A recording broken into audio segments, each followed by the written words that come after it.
So, hi guys, good evening. So, let's do the kanya. So, ito lang yung kakainin ko for today. So, meron tayong saging, ito grapes.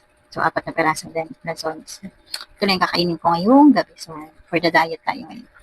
Wala tayong may content kaya kumain. Ito lang yung content natin.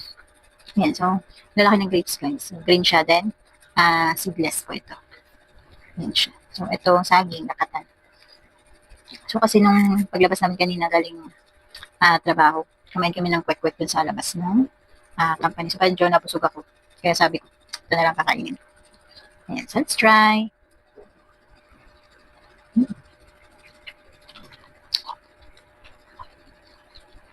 Harap ka.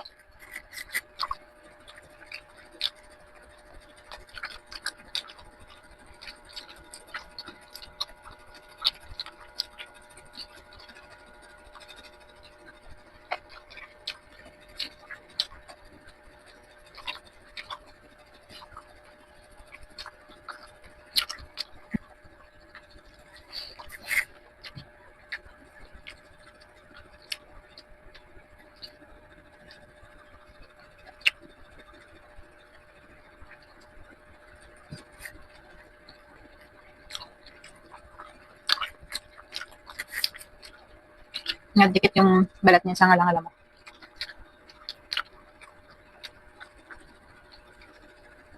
Aspan.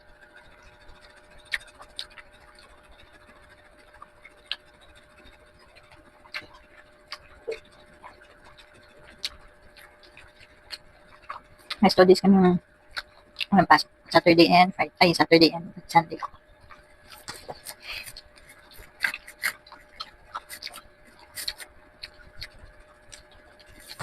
Extra itong lansones.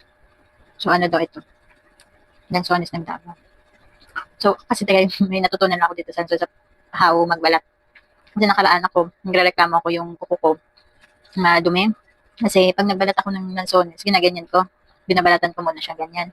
So, yung ganyan. So, yung dagta niya, di ba, papasok dito sa, ano mo, kuko mo. So, mangingitim siya. Parang dumi siya doon sa kuko mo. So, easy lang pala. Magbukas ng lansones. So, parang i-press mo lang siyang ganyan. Ganyan. Parang hindi mo siya. So, gaganyanin mo siya. Yan. So, ganyan daw pala. Para hindi madumihan yung kuko mo pag nagkain ng lansones. Then, i-ganyan mo siya.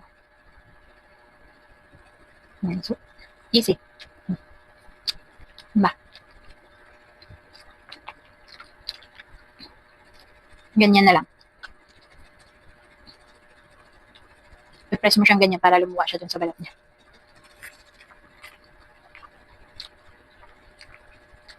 Parang hatiin mo siya.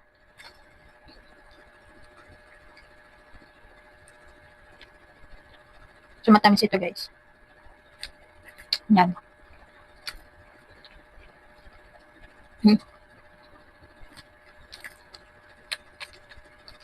Nakain ko pati yung buto na medyo maliit lang. Pero malaki siyempre din na yun. Mapait na yun. Maliit lang ba? Ang tulad nito, malaking buto niya. Ayan o.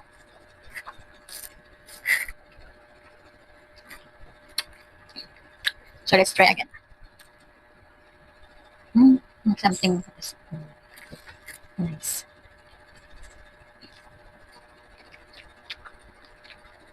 Ganun pala.